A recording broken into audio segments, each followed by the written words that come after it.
Hi guys, welcome back to story time.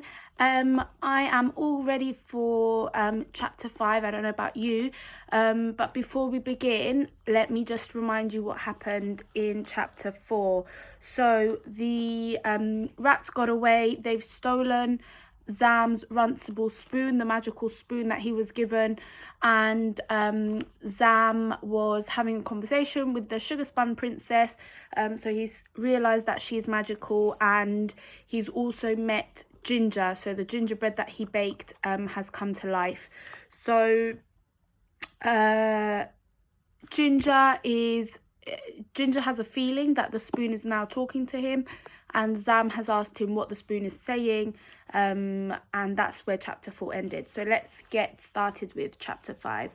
Chapter 5 is called The Water Badger. Let's go. Zam followed Ginger and the princess out of the back door of the kitchen. They lumbered across the tiny courtyard outside. Leaning forward from her perch on Ginger's shoulder, the sugar-spun princess slipped the latch on the gate. Ginger stepped into the narrow alley behind bakery number 9, and the princess raised a sugary hand to shield her eyes from the morning sunlight. Above the three of them, white sheets on the washing lines that crisscrossed the alley billowed like the sails of a vast ship. The sugar-spun princess tapped Ginger on his shoulder. "Which way?" she whispered.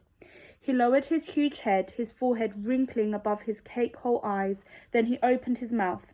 A rumbling, rattling sound, like biscuits trapped in a tin, rose up from the depths of his body. The sugar-spun princess nodded. "What did he say?" asked Zam. She pointed to a circular iron grill set into the cobblestones.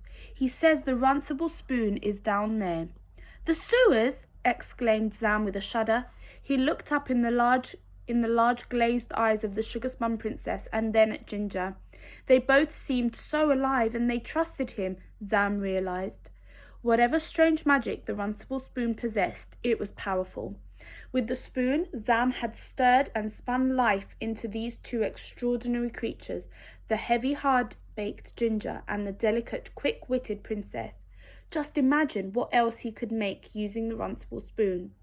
Zam didn't even want to think what the rats might do with it. He had to get it back. Ginger gave a crumbly, syrupy groan. "Are you coming with us?" asked the sugar-spun princess. Only Ginger says we don't have much time." The townsfolk of Tratwan avoided the sewers beneath their city. They stepped over the grills that covered the tunnel entrances as if they weren't there, and if 1 centimetre opened and a rat slipped out, the townsfolk would look the other way. The sewers' channels, vaults and chambers were ancient, dark and mysterious, and the townsfolk didn't want to know what went on down there. They paid the League of Rats handsomely to keep it that way. "Yes," said Zam, swallowing hard. "I'm coming with you." Beneath the grill, circular stone steps led down into the darkness. Zam followed Ginger and the princess, pulling the grill back into place behind them. Instead of pitch black, Zam could see the steps as they descended, and he realized that the sugar-spun princess was glowing faintly. She glanced back at him and gave a reassuring smile. At the bottom of the steps was a low, arched tunnel with a channel full of water flowing through it and a walkway alongside. Nervously avoiding the water, they made their way carefully along the walkway, past the openings to other smaller tunnels, then down more steps into high vaulted chambers that echoed with the scratch of claws. Zam glanced around. Despite the sounds, he could see no rats anywhere. Just then, a strange raft came floating around the corner towards them on the flowing water. A figure stooped over a long-handled paddle, propelling the collection of wooden boards, broken furniture, and crates that made up the vessel. The figure looked up, pushing the brim of its hat back to reveal a white snout and 2 black patches of fur around its eyes. Zam gasped. "A water badger!" "That's right, young sir," said the water badger, "and you're going the wrong way if you don't want to run into big trouble." That's the water badger.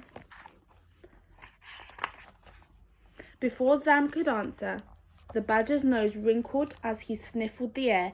Ah, gingerbread, and something sweet. He turned his gaze from Zam to Ginger and the glowing princess. So the rat gossip is true, the badger said. Tree magic, by the look of you two. He nodded towards Ginger and the princess. Please help us, said Zam. We're looking for a runcible spoon. The rat stole it and we have to get it back. The water badger shook his head and turned away, but before he left he said, The rats are all in the main chamber upstairs. I would hurry if I were you.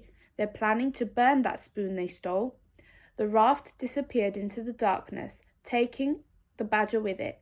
You heard him, said the princess. We've got to hurry. If they burn the spoon, that'll be the end of its magic and the end of Ginger and me. Further up the tunnel, the sound of scratching grew louder, and Zam could hear raised voices. Down with tree magic! Burn the spoon! Burn the spoon! That's them walking. And that is the end of the chapter. Okay, so as we can tell, Zam, the princess, the sugar spun princess, and the gingerbread cookie have all gone on an adventure to try and find the runcible spoon. They've gone down to the sewers where the rats live. We know that rats live in sewers, and they've now met a badger that's helped them along the way and told them where the rats are. Now we know that the rats are trying to get rid of the spoon, to destroy it so that they can destroy magic, and then we have to wait and see what chapter 6 is about and whether Zam and his friends manage to find the magical object. Until then, have a good evening and see you back tomorrow. Bye.